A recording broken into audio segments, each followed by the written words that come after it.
আমাৰ YouTube channel এছকে sir অফিচিয়েললৈ স্বাগত জনাইছো। আই হোপ সকলোৱে ভালে আছে। আজিৰ ভিডিঅ'টোত আমি আলোচনা কৰিম ফিউচাৰ পাৰফেক্ট টেন্স। ইয়াৰ আগৰ ভিডিঅ'টোত আমি আলোচনা কৰিছো ফিউচাৰ ইনডিফিনিট আৰু ফিউচাৰ কন্টিনিউয়াছ টেন্সৰ বিষয়ে। আজি আমি আলোচনা কৰিম যে ফিউচাৰ পাৰফেক্ট টেন্স। কোনোবাই যদি এই ভিডিঅ'বিলাক চোৱা নাই ভিডিঅ'টো চাই ল'বা। ফিউচাৰ পাৰফেক্ট টেন্সৰ ডেফিনেশ্যনটো কেনেকুৱা হয়, কোনবিলাক বাক্যক ফিউচাৰ পাৰফেক্ট টেন্স বুজায়, যে ভৱিষ্যতত কোনো কাম যদি নিৰ্দিষ্ট সময়ত হোৱা বুলি বুজায়, যে ভৱিষ্যতত যদি কোনো একটা কাম নিৰ্দিষ্ট সময়ৰ মাজত হোৱা বুজালে, আৰু যদি দুটা কাম থাকে, দুটা কামৰ মাজত এটা কাম আগত সমাধান হোৱা বুজায় আৰু এটা কাম যদি আমাৰ পিছত সমাধান হোৱা বুজায়, সেই ক্ষেত্ৰত কোনটো টেন্স ব্যৱহাৰ কৰা হয়, ফিউচাৰ পাৰফেক্ট টেন্স। তেনেহলে ডেফিনেশ্যনটো কেনেকুৱা টাইপৰ হয়, আমি ডেফিনেশ্যনটো লিখিম যে ভৱিষ্যতত ডেফিনেশ্যনটো কেনেকুৱা হৈছে, ভৱিষ্যতত কোনো কাম নিৰ্দিষ্ট সময়ত হ'ব বুলি বুজালে, যে ভৱিষ্যতত কোনো এটা কাম যদি নিৰ্দিষ্ট সময়ত হ'ব বুজায়, বা দুটা কামৰ মাজত এটা কাম যদি আগত আৰু আনটো কাম পিছত সমাধান হোৱা বুজায়, সেই ক্ষেত্ৰত আমি কোনটো টেন্স ব্যৱহাৰ কৰিম, ফিউচাৰ পাৰফেক্ট টেন্স। যে ভৱিষ্যতত কোনো কাম নিৰ্দিষ্ট সময়ত হোৱা বুজালে আৰু দুটা কামৰ মাজত এটা কাম আগত হোৱা বুজালে, সেই ক্ষেত্ৰত ফিউচাৰ পাৰফেক্ট টেন্সৰ ব্যৱহাৰ কৰা। যেনে আমি এটা এক্সাম্পল লৈছে যে বেলি উঠাৰ আগতে তেওঁ যাত্ৰা আৰম্ভ কৰিছিল। চোৱা, যে ইয়াত দুটা কাম আছিল, এটা হৈছে বেলি উঠাৰ আগতে তেওঁ যাত্ৰা আৰম্ভ কৰিছিল। কামটো আগত হৈছে, বেলি উঠাৰ কামটো পিছত হৈছে। ইয়াতো দুটা কাম আছে, সেইকাৰণে আমি এটা নোটছ পঢ়িম যে যিটো কাম আমাৰ আগত সমাধান হ'ব, সেইটো কাম আমি কোনটো টেন্সত ব্যৱহাৰ কৰিম, ফিউচাৰ পাৰফেক্ট টেন্স ইউজ কৰিম, আৰু যিটো কাম পিছত শেষ হ'ব সেইটোৰ ক্ষেত্ৰত আমি প্ৰেজেন্ট ইনডিফিনিট টেন্সটো ব্যৱহাৰ কৰিম।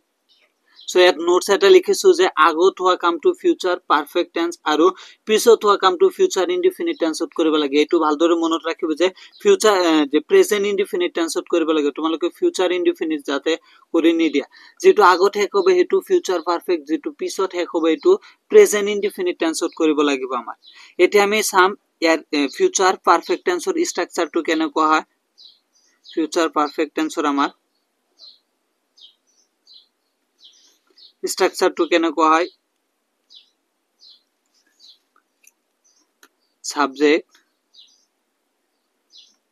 সাবজেক্টৰ পিছত আমাৰ থাকিব shall have বা will have,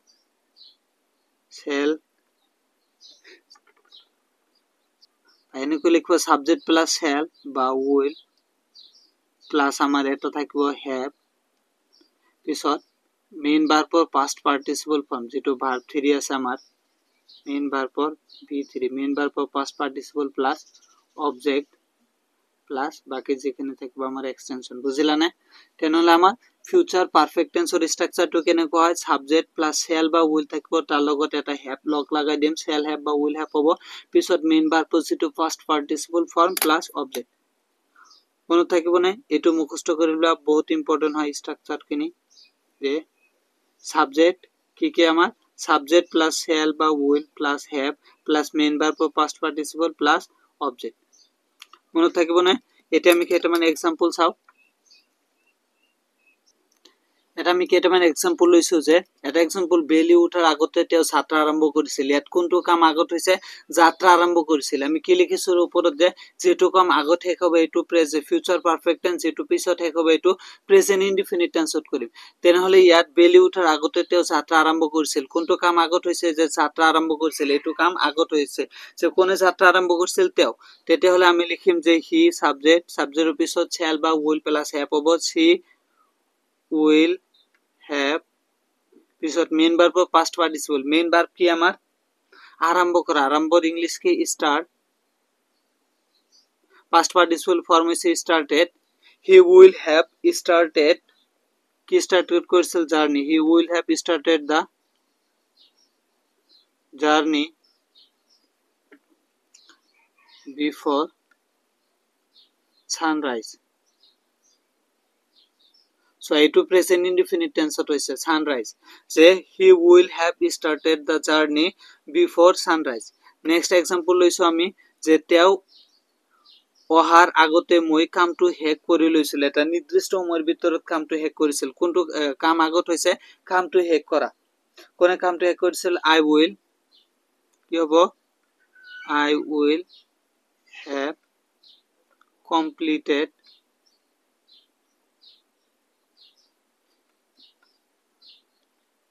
the work, completed the work before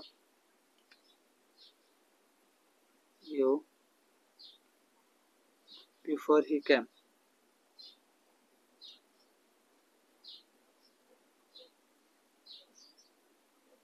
বুজিলানে? Next example আমি লৈছো ইয়াত যে তেওঁলোকে অহাৰ আগতে মই চাহ বনাই লৈছো। তেওঁলোকে অহাৰ আগতেই মই চাহ বনাই লৈছো। ইয়াত কি হ'ব তেনেহ'লে মই চাহ বনাই লৈছো। এই কামটো আগত হৈছে, এইটো কোন টেন্সত কৰিম? ফিউচাৰ পাৰফেক্ট টেন্স, আৰু এইটো প্ৰেজেন্ট ইনডিফিনিট টেন্স। আমি ফিউচাৰ এইটো কাম আগত কৰি আইৰ ইংলিছ, মইৰ ইংলিছ আই উইল হেভ, ইয়াৰ লগত কি হ'ব? বনাই লোৱা, বনাই মানে prepare past participle prepare. I will have prepared, কি প্ৰিপেয়াৰ কৰিছিল? টি, চাহ। I will have prepared tea before তেওঁলোকৰ আগত they arrive। বুজিলানে? যে ফিউচাৰ পাৰফেক্ট টেন্স কি ভবিষ্যতত কোনো একটা নিৰ্দিষ্ট কাম হওয়া বলে বোঝালে বা দুটা কামেৰ ভিতৰত এটা যদি আগত শেষ হোৱা বোঝায়, সেই ক্ষেত্ৰত আমি কোনটো টেন্স ব্যৱহাৰ কৰিম? Future perfect tense. তাৰপিছত আমি যে ফিউচাৰ পাৰফেক্ট টেন্স, যিটো কাম আগত শেষ হ'ব সেইটো ফিউচাৰ পাৰফেক্ট টেন্স ইউজ কৰিম, আৰু যিটো কাম পিছত শেষ হ'ব সেইটোৰ ক্ষেত্ৰত আমি প্ৰেজেন্ট ইনডিফিনিট টেন্সটো ইউজ কৰিম। ইয়াৰ পিছত ফিউচাৰ পাৰফেক্ট টেন্সৰ আমাৰ ষ্ট্ৰাকচাৰটো কি আছিল? গঠনটো আছিল সাবজেক্ট প্লাস শ্যাল বা উইল হ'ব, ইয়াৰ লগত হ্যাভ প্লাস মেইন ভাৰ্বৰ past participle form plus object. ইয়াৰ পিছত আমি কেইটামান এক্সাম্পল চালো। তোমালোকে আৰু বহুত এক্সাম্পল নিচে কৰিবা, যেতিয়ালৈকে তোমালোকে নিচে নকৰিবা এতিয়ালৈকে একো নিশিকা। এতিয়া আমি ইয়াৰ পাছত টেন্সটো চাও, future perfect continuous tense.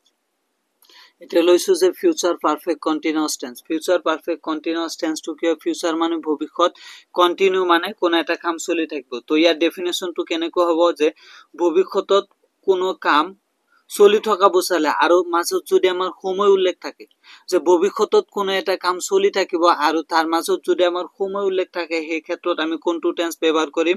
Future perfect continuous টেন্সটো ব্যৱহাৰ কৰিম। ভবিষ্যতত কোনো এটা কাম যদি চলি থাকিব আৰু মাজত যদি আমাৰ সময় উল্লেখ থাকে, সেই ক্ষেত্ৰত আমি ফিউচাৰ পাৰফেক্ট কন্টিনিউয়াস টেন্সটো ব্যৱহাৰ কৰিম।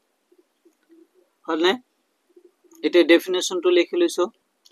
ফিউচাৰ পাৰফেক্ট কন্টিনিউয়াস টেন্সৰ ডেফিনেশনটো কেনে কোৱা হয়? যে ভবিষ্যতত কোনো কাম চলি থাকিব বুলি ক'লে আৰু মাজত যদি সময় উল্লেখ থাকে, সেই ক্ষেত্ৰত আমি ফিউচাৰ পাৰফেক্ট কন্টিনিউয়াস টেন্সটো ব্যৱহাৰ কৰিম। ভবিষ্যতত কোনো কাম চলি থাকিব বুলি ক'লে আৰু মাজত যদি সময় উল্লেখ থাকে, সেই ক্ষেত্ৰত আমি ফিউচাৰ পাৰফেক্ট কন্টিনিউয়াস টেন্সটো ব্যৱহাৰ কৰিম। ইয়াত এটা এক্সাম্পল লৈছো মই, যে মই কাইলৈ এই সময়ত 1 ঘন্টা ধৰি পঢ়ি থাকিম। চোৱা, কাইলৈ ভবিষ্যতত কাইলৈ পঢ়ি থাকিম আৰু মাজত কি আছে? আমাৰ সময় উল্লেখ আছে, 1 ঘন্টা ধৰি পঢ়ি থাকিম। এই ক্ষেত্ৰত আমি কোনটো টেন্স ব্যৱহাৰ কৰিম? Future perfect continuous tense. এতিয়া আমি চাম যে ফিউচাৰ পাৰফেক্ট কন্টিনিউয়াস টেন্সৰ ষ্ট্ৰাকচাৰটো কেনেকুৱা হয়। ষ্ট্ৰাকচাৰটো আমাৰ বহুত ইম্পৰ্টেন্ট হয়। ফিউচাৰ পাৰফেক্ট কন্টিনিউয়াস টেন্সৰ ষ্ট্ৰাকচাৰটো কেনেকুৱা? ষ্ট্ৰাকচাৰটো আমাৰ the subject plus shall have বা উইল হ্যাভ হ'ব আমাৰ, শ্যাল হ্যাভ বা উইল হ্যাভ প্লাস থাকে আমাৰ বিন, এর লগতে এটা কি হ'ব? বিন। শ্যাল হ্যাভ বা will have plus been plus main ভাৰ্বৰ ভার্ব 3 পাস্ট পার্টিসিপল ফর্ম। অকল আমি V3 বুলি লিখিছো, তোমালোকে বুজি পাবা না যে মেইন ভাৰ্বৰ past participle form plus object plus বাকিখিনি যেটো থাকিব এক্সটেনশন খিনি। তেনেহ'লে কি হল? ফিউচাৰ পাৰফেক্ট কন্টিনিউয়াস টেন্সৰ গঠনটো হৈছে আমাৰ সাবজেক্ট প্লাস শ্যাল হ্যাভ বা will have plus been plus main ভাৰ্বৰ past participle form plus object. এটো মনত ৰাখিবা তুমি, বহুত ইম্পৰ্টেন্ট হয় ষ্ট্ৰাকচাৰ খিনি আমাৰ। ইয়াৰ পিছত আমি কাৰেক্ট টেন্স কৰিম, ভয়েড চেঞ্জ কৰিম, নেৰেশন কৰিম, ট্ৰান্সফৰমেশন অফ সেন্টেন্স কৰিম। এই সকলো ক্ষেত্ৰতে আমাৰ কি টেন্সৰ ষ্ট্ৰাকচাৰটো আমাৰ বহুত ইম্পৰ্টেন্ট হ'ব। টেন্স নাজানিলে আমি গ্ৰামাৰৰ একো কৰিব নোৱাৰিম। তুমি বুজিলানে? ইয়াৰ পাছত আমি কেইটামান এক্সাম্পল চাও।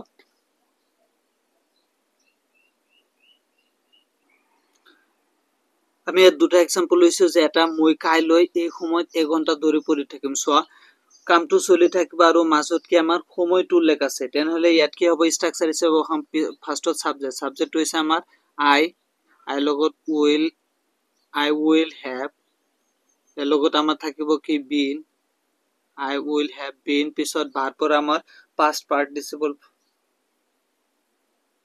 I'm sorry future perfect continuous tense sorry future perfect continuous আহিলে তো মেইন ভাৰ্বৰ প্ৰেজেন্ট ফৰ্ম হ'ব লগত ing হ'ব sorry ইয়াত আমাৰ হ'ব subject plus have been plus verb on হ'ব plus লগত আমাৰ কি হ'ব ing I'm really sorry তেনেহলে স্ট্ৰাকচাৰটো কি হ'ব আমাৰ subject plus shall have will have plus been plus verb on তাৰ লগত আমাৰ কি থাকিব ing plus object plus আমাৰ এক্সটেনশন খিনি থাকিব সরি তেনেহলে কি হল মই খাই লৈ এই সময়ত 1 ঘন্টা ধরে পড়ি থাকিম I will have been পড়ি থাকার ইংলিশ কি studying for 1 hour by this time কেতিয়া tomorrow হলনে নেক্সট এক্সাম্পলটো আমি লৈছে যে তেওঁ 10 দিন ধৰি গুৱাহাটীত বসবাস কৰি থাকিব কি হ'ব এটো তেনেহলে তেওঁৰ English he will have been বসবাস কৰা ইংলিশ কি live লগত আইনছি যোগ হলে কি হ'ব he have been living কত বসবাস কৰিব Guwahati he have been living Guwahati for 10 days I'm really sorry structure to আমি ভুল লিখে দিছিলো তেনেহলে structure to আমাৰ কি হ'ব যে subject plus shall have will have plus been ইয়াৰ লগত main verb for present form be on plus ing plus object plus বাকিখিনি যেখিনি থাকিব আমাৰ হলনে তো এখিনি আছিল আজিৰ ভিডিওত যদি ভিডিওটো ভাল লাগে লাইক কৰিবা কমেন্ট কৰিবা আৰু কমেন্টত জনাবা আজি আমাৰ টেন্স খিনি গোটেইখিনি টেন্স খিনি শেষ হল যে আমি গোটেইবিলাক পঢ়িলো present indefinite present continuous present perfect continuous যেটো আমাৰ পাস্ট টেন্সৰ চাৰিটা ভাগ আছিল past indefinite past continuous past perfect continuous ইয়াৰ পিছত আমাৰ ফিউচাৰ টেন্সৰ চাৰিটা ভাগ future indefinite future continuous future perfect continuous total 12 টা ভাগ আছে আমাৰ 12 টা ভাগ আছে 12 টা ভাগৰ বিষয় আমি ডিটেইলছত জানিলো ইয়াৰ পিছত আমি কোনটো টেন্স কোনটো টপিক আৰম্ভ কৰিম তোমালোকে কমেন্টত জনাই দিবা আমি কাৰেক্ট টেন্স আৰম্ভ কৰিম নে নেৰেশন নে ভয়েস চেঞ্জ কোনটো তুমি আগত পঢ়িব চোৱা এই কাৰণে তুমি কমেন্টত জনাই দিবা এই হিচাপত আমি আগৰখিনি কন্টিনিউ কৰিম যে ভিডিও বিলাক চাই থাকা ৰিভিজন কৰি থাকা আই আছো সোনকালে আগত ভিডিও লেখাৰ থ্যাংক ইউ সো মাচ